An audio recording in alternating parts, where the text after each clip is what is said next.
Hello everyone, most welcome in the UPSC study official. इस video से हम शुरुआत करते हैं कि यूपी पीसीएस 2025 की जो मुख्य परीक्षा है जो मार्च माह में आयोजित होगी, उसके लिए हमें कौन कौन से विषय प्रिपेयर करने हैं। देखिए, आप चाहे जो विषय प्रिपेयर करिए, मैं आपसे कहूँगा कि सबसे पहले आप अपने 3 विषयों को प्रिपेयर करिए। और 3 विषयों से पहले मैं आपको एक बात बताऊँगा कि यदि आपके 85 क्वेश्चन सही हो रहे हैं ऑफिशियल आंसर की से, यदि आप किसी भी वर्ग में आते हो तो आप मेंस एग्ज़ाम की तैयारी शुरू कर दीजिए, क्योंकि मेंस एग्ज़ाम की तैयारी के लिए आपके पास समय बहुत नहीं है। समय कब ख़त्म हो जाएगा आपको पता लगेगा नहीं। मोटा मोटी आपको आयोग ने 120 दिन दिया है तैयारी के लिए, तो आपने इस 120 दिनों का प्रयोग करिए और अपनी तैयारी को एक धार दीजिए। देखिए, आपको टोटल 8 पेपर लिखने हैं। 8 पेपर कहने का मतलब क्या है कि आपको जीएस के पेपर 1, 2, 3, 4, 5, 6 लिखने हैं, और आपको एक पेपर लिखना है जनरल हिंदी का, और आपको एक पेपर लिखना है एसए का। यानी कुल 8 पेपर हैं। ये सभी पेपर जो है 200 मार्क्स के हैं, यानी 200 गुणे 6 अगर आप करेंगे तो ये आते हैं 1200 मार्क्स। हिंदी का पेपर आपका 150 मार्क्स और एसए का पेपर आपका 150 मार्क्स, यानी टोटल आपका जो पेपर होगा ये 1500 मार्क्स का पेपर होगा, और प्लस 100 मार्क्स का आपका इंटरव्यू होना है। अब देखिए, इसमें से अगर मुझसे पूछे तो सबसे आसान मार्क्स कितने पाना है, तो देखिए 150 मार्क्स का आपका जनरल हिंदी, 150 मार्क्स का आपका जो है एसए का पेपर, और जो 200 मार्क्स का आपका पेपर 4 जो है वो इथिक्स का पेपर है। ये जो 3 पेपर हैं, इस पेपर पे एक परीक्षार्थी सबसे कम समय देता है और सबसे कम नंबर प्राप्त करता है, जबकि इन तीनों पेपरों पर आप थोड़ी सी मेहनत करके, थोड़ी स्ट्रेटेजी अपना के आप इन तीनों पेपरों में अच्छे मार्क्स पा सकते हैं। देखिए, हिंदी में जो लोगों के मार्क्स आते हैं, देखिएगा हिंदी में लोगों के मार्क्स 70 से लेके 110, कभी कभी आपको 115 तक दिखेंगे, जो वैरी करते हैं। ठीक, यानी हिंदी के मार्क्स जो हैं, अमूमन जो विद्यार्थी इस समय का है वो या तो इंग्लिश मीडियम का है या फिर हिंदी मीडियम का भी है, लेकिन उसको हिंदी की जानकारी ना होने की वजह से वो 70, 75, 85 नंबर तक पाता है। जबकि हिंदी में बड़े आसानी से जान लीजिएगा 95 से लेके 110 नंबर तक पाए जा सकते हैं, थोड़ा सा वर्क करके, थोड़ी स्ट्रेटजी के साथ। ठीक ऐसे ही हमारा एसए का पेपर है। एसए के पेपर में लोगों के नंबर जो है 70 से लेकर 110 तक वैरी करते हैं। साधारण नंबर लोगों को 70, 75 मिलते हैं। यदि आपने थोड़ी सी स्ट्रेटजी अपनाई और थोड़ा आपने अच्छा वर्क किया तो आपको एसए में 95 से लेकर 100 तक मार्क्स मिल जाते हैं। और यही हाल जो है हमारा जो है पेपर 4 का है। तो हम इस वीडियो में सबसे पहले जानने का प्रयास करेंगे कि हमारा जो जनरल हिंदी का पेपर है, जनरल हिंदी के पेपर को हम कैसे प्रिपेयर करें कि हम आसानी से इस पेपर में 100 प्लस मार्क्स प्रिपेयर करके पा सकें। देखिए, हिंदी में 100 प्लस मार्क्स प्रिपेयर करके पाया जा सकता है यदि आपने एक स्ट्रेटजी के तहत तैयारी कर ली तो सबसे पहले हम क्या करते हैं कि हिंदी का जो अपना जो सिलेबस है, जो हमको आयोग ने उपलब्ध कराया है, हम सिलेबस देख लेते हैं कि आयोग ने हमसे सिलेबस में क्या कहा है, और हम एक पुराना पेपर देख लेते हैं कि आयोग ने हमको प्रीवियस ईयर क्वेश्चन में कैसे क्वेश्चन पूछे हैं। तो ये वीडियो मुश्किल से 15 मिनट का है। अब आपको मैं हिंदी के और एसए के और पेपर 4 के रेगुलर वीडियो अपलोड करना स्टार्ट कर दूंगा। पसंद आएगा तो चैनल को आप सब्सक्राइब करिएगा। तो चलिए सबसे पहले देखते हैं सिलेबस के बारे में। ये हमारा जो है ऑफिशियल सिलेबस है। सिलेबस में हमसे आयोग ने क्या लिखा है कि दिए हुए खंड का अवबोध, दिए हुए खंड का अवबोध एवं प्रश्न उत्तर। अवबोध का मतलब तो समझ, और प्रश्न उत्तर। संक्षेपण मतलब प्रेसी राइटिंग। सरकारी और अरसरकारी पत्र, यानी हमको 2 प्रकार के पत्र पढ़ने हैं, एक गवर्नमेंट और एक सेमी गवर्नमेंट। ठीक है। पत्र लेखन, तार लेखन अब ये पेपर में नहीं पूछा जाता। पिछले 10 साल से तार लेखन पूछा नहीं गया, क्योंकि तार लेखन जमाना चला गया। कार्यालय आदेश अधिसूचना, यानी हमको इतनी चीजें पढ़नी है। देखिए फिर से आपके सामने क्या आएंगे, आपके सामने एक गद्यांश आएगा, उस पर प्रश्न उत्तर होंगे। फिर एक गद्यांश आएगा, उसका आपको संक्षेपण लिखना होगा, जिसको बोलते हैं प्रेस राइटिंग लिखना। फिर आपके पास सरकारी और अरसरकारी पत्र आएंगे, और सरकारी और अरसरकारी पत्र के बाद आपको कार्यालय आदेश और अधिसूचना जानना है। फिर आपको शब्द एवं ज्ञान का प्रयोग करना है। अभी इसके बारे में हम लोग बात करेंगे डिटेल में। उपसर्ग एवं प्रत्यय आपके सामने आएगा, विलोम शब्द आएगा, वाक्यांशों के लिए एक शब्द आएगा, वाक्य एवं वर्तनी शुद्धि आएगी, लोकोक्ति मुहावरे। आप ये समझिए कि लोकोक्ति मुहावरे जो है ये 30 मार्क्स का आपके पेपर में आता है। देखिए, इस पेपर को समझने के लिए थोड़ा सा आप जो है धैर्य रखिएगा। अब आपको मैं 24 का पेपर दिखा रहा हूँ कि आपके सामने कैसा पेपर आता है। ये हमारा जो है 2024 का पेपर है सामान्य हिंदी का, जो हमसे आयोग ने लिया था।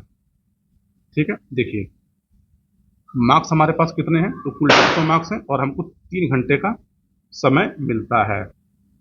और इस पेपर के अकॉर्डिंग जो समय है ये बहुत पर्याप्त समय होता है। यदि आप आराम से भी लिखेंगे तो पेपर कंप्लीट किया जा सकता है। देखिए सभी प्रश्न अनिवार्य हैं, प्रत्येक प्रश्न के अंत में निर्धारित अंक हैं।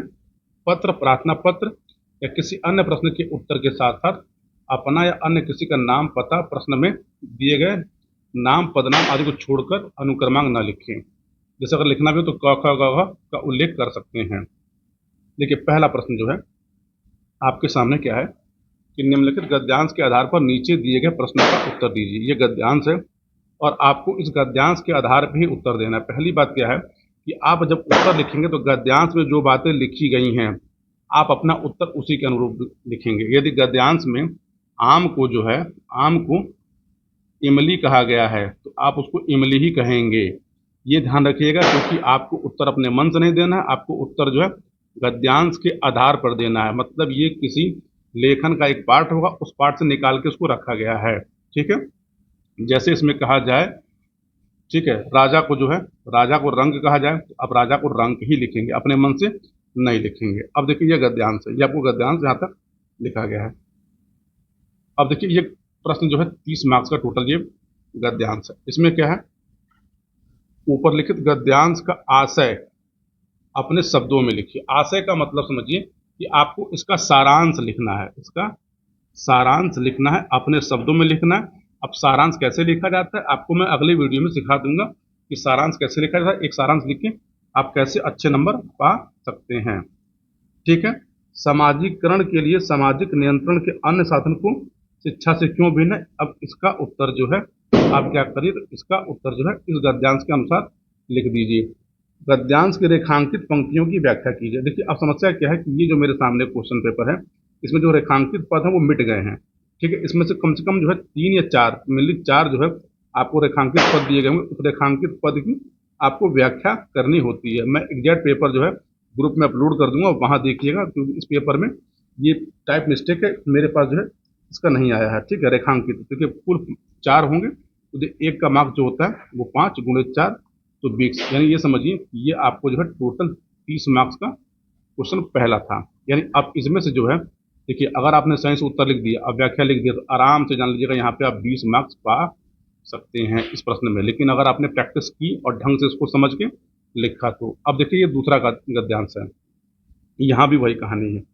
इस गद्यांश को क्या करिए, आप आराम से पढ़िए, पहले पढ़ के इसको समझिए। समझने के बाद क्या करिए, इस गद्यांश का उचित शीर्षक लिखिए कि ये गद्यांश किस बारे में लिखा गया, आपको शीर्षक लिखना है।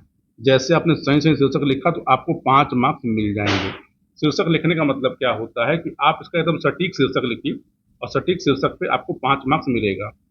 स्पर्धा और सहयोग में अंतर स्पष्ट कीजिए। लेकिन स्पर्धा और सहयोग में अंतर जो है आपको गद्यांश के आधार पे करना है, अपने आधार पे नहीं करना है। गद्यांश का संक्षेपण देखिए 1/3 शब्दों में। अगर अब देखिए संक्षेपण का मतलब होता है प्रेसी राइटिंग करना।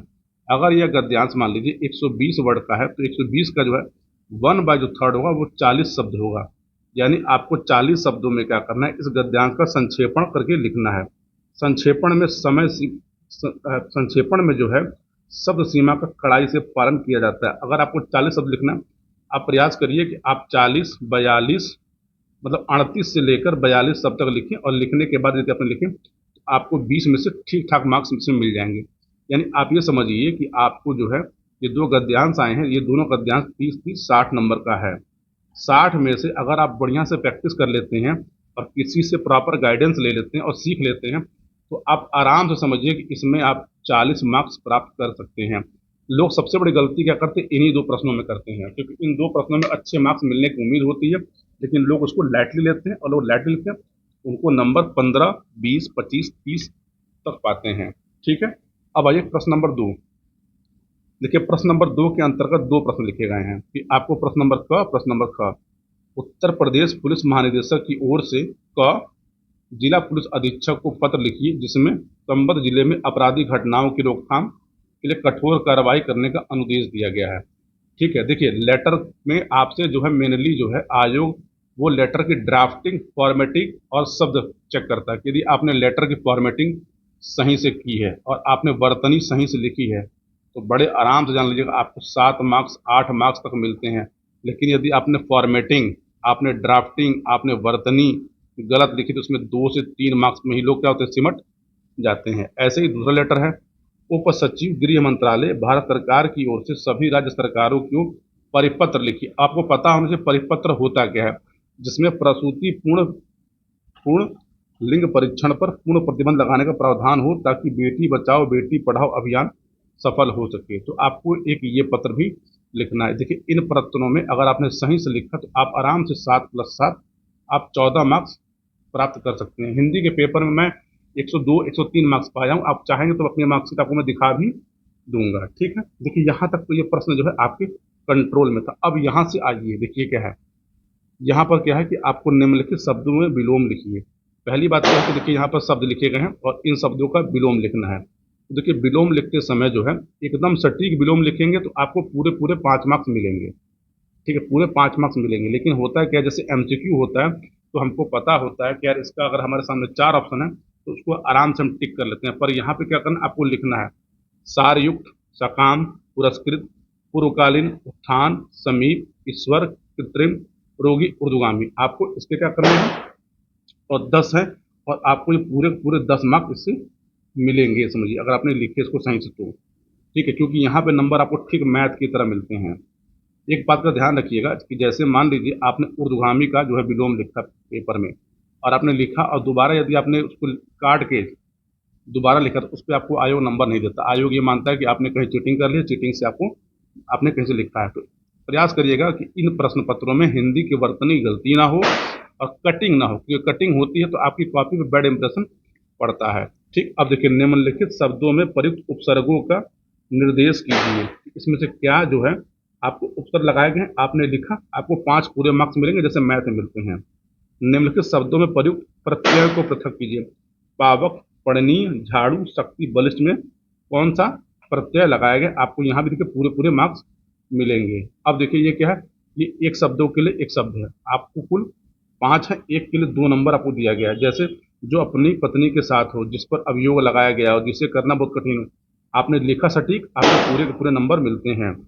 निम्नलिखित वाक्यों को शुद्ध कीजिए। आपको ये वाक्य लिखे गए हैं, आपको इन वाक्यों के अंदर अगर कोई अशुद्धि है उस अशुद्धि को दूर करना है और अशुद्धि को दूर करके इसको आपको शुद्ध रूप में कन्वर्ट कर देना है। जैसे आप करेंगे आपको पूरे के पूरे मार्क्स मिलते हैं।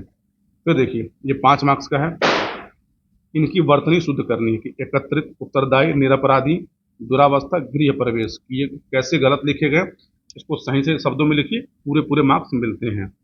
अब देखिए ये जो है, देखिए 10, 20, 30। अब यहाँ पर एक बात समझिए, देखिए जैसे क्या कोल्हू का बैल होना, आपको 2 चीज़ लिखनी है। इसका पहले तो आप अर्थ लिखिए और फिर उसका वाक्य प्रयोग करिए। आपको अर्थ पे भी नंबर मिलता है, वाक्य प्रयोग पे भी नंबर मिलता है। ठीक है, जैसे आपने कोल्हू का बैल का अर्थ लिखा, अगर आपने उसका वाक्य प्रयोग नहीं किया तो आपको नंबर नहीं देगा। यानी वाक्य प्रयोग पे जो है आपको 2 मार्क्स मिलते हैं और अर्थ लिखने पे आपको 1 मार्क्स दिए जाते हैं। यानी हिंदी के पेपर को आप थोड़ी सी मेहनत अगर कर लेते हैं, मेरे कहने का मतलब क्या है, यदि आपको हिंदी की सामान्य जानकारी है और हिंदी के पेपरों में पहले आपके 70, 75 या 80 तक मार्क्स आए हैं, आप मेहनत करके इस मार्क्स को जान लीजिएगा 100+ ले जा सकते हैं। देखिए 100 नंबर लाना आसान है, 100 के ऊपर जो नंबर आप ले जाते हैं, तो 100 के ऊपर नंबर लाने के लिए आपकी वर्तनी शुद्ध हो, आपकी वर्तनी शुद्ध हो। दूसरा क्या है, आपकी राइटिंग सही हो, आपका लेखन सही हो। दूसरा क्या है कि आपकी अपनी कॉपी में आपने ड्राफ्टिंग कितनी अच्छी की, आपकी कॉपी कितनी सुंदर देखने में लिख रही है। यदि आपने इतना फॉलो किया तो आपको आराम से हिंदी में 100+ मार्क्स मिल जाएगा। हिंदी के लिए अगर हो सके तो आप अपने लिए किसी मेंटर का चयन कर लीजिएगा जो आपको हिंदी बता सके, हिंदी पढ़ा सके, आपकी हिंदी की कॉपी चेक कर सके। मैं हिंदी के लिए जो है एक प्रॉपर प्रयास करूंगा कि आपको मैं हिंदी पूरा पूरा पढ़ा सकूं। देखिए हिंदी पढ़ने के लिए आप 2 किताबों को जरूर फॉलो करिएगा। एक किताब आती है हरदेव बाहरी की किताब आती है, मैं जो 2 किताब का नाम लिख रहा हूँ केवल यही 2 किताब लीजिएगा, क्योंकि आयोग इन्हीं 2 किताबों को मानता है। अन्य कोई किताब किसी कोचिंग संस्थान की या कोई प्राइवेट किताब मत लीजिएगा। हरदेव बाहरी की किताब ले लीजिएगा, ठीक, जो मोटी सी आती है। और एक किताब जो है वो आपको जो आती है, ये और इससे अच्छी किताब है, इस किताब को बोलते हैं वासुदेव नंदन की किताब, वासुदेव नंदन प्रसाद की, वासुदेव नंदन प्रसाद की। वासुदेव नंदन प्रसाद से जो है आप लोग ग्रामर पढ़िएगा, ग्रामर वाला पार्ट, जैसे विलोम पढ़िए यहाँ से, ठीक है। यहाँ से आप प्रत्यय पढ़िए, यहाँ से आप उपसर्ग पढ़िए, ठीक है। यहाँ से वर्तनी पढ़िए, यहाँ से आप शुद्धि अशुद्धि पढ़िए। इस किताब से जान लीजिएगा एग्जैक्ट वर्ड पूछे जाते हैं। हाँ, इस किताब में जो है, इस किताब में एक कमी क्या है कि यहाँ पर आपको जो है मुहावरा नहीं मिलेगा, तो मुहावरे के लिए है आप जो है हरदेव बाहरी का उपयोग कर सकते हैं, ठीक है। तो हिंदी के विषय में आप 100 मार्क्स जान लीजिएगा, थोड़ी सी स्टडी लगा के, थोड़ी तैयारी करके आप आराम से हिंदी के नंबर प्राप्त कर सकते हैं। बाकी आप बताइएगा ये वीडियो कैसा लगा। तो मैं हिंदी का जो आपका जो सिलेबस है वो धीरे धीरे कंप्लीट करा दूंगा, और आप हिंदी में अच्छे नंबर पा सकते हैं। हिंदी में मेहनत करिए, हिंदी को हल्के मत लीजिए। हिंदी में अगर आप अच्छे नंबर पाते हैं, देखिए दो फायदा है कि हिंदी आपके सिलेक्शन में रोल प्ले करेगी और हिंदी के नंबर ऐड होते हैं। दूसरा क्या, अगर आपके नंबर कम आती है, आपको एक अच्छी रैंक देती है। आप देखिएगा कि यूपी इसमें जितने भी लोग रैंकर होते हैं उनके हिंदी के मार्क्स देखिएगा 95 से लेके 105 तक वैरी करते हैं। और यदि आप अंग्रेजी माध्यम के हैं तो आप हिंदी पर विशेष काम करिए, क्योंकि आप अन्य पेपरों में नंबर अच्छे पाएंगे पर हिंदी में आपके नंबर 70 से 75 होंगे। और एक बच्चा आपसे जो है वो पा रहा है 85 पा रहा है, 90 पा रहा है, तो समझिए कि 20 नंबर की आपको वो लीड ले लेता है। बाकी हिंदी की प्रॉपर गाइडेंस मैं उपलब्ध कराता हूँ। लिंक में एक व्हाट्सएप ग्रुप है, उसमें मेरा नंबर भी है, आप चाहें तो मुझसे संपर्क कर सकते हैं हिंदी की तैयारी के लिए। तो अब मैं प्रयास करूंगा कि हिंदी की वीडियो रेगुलर रहे और आप अपनी तैयारी को शुरू कर दीजिए। मैं फिर से बोल रहा हूँ कि यदि आपके 85 क्वेश्चन सही हैं तो आप अपनी मुख्य परीक्षा की तैयारी शुरू कर दीजिए। पूरा वीडियो देखने के लिए बहुत बहुत धन्यवाद। मिलते हैं कल अगले वीडियो पे।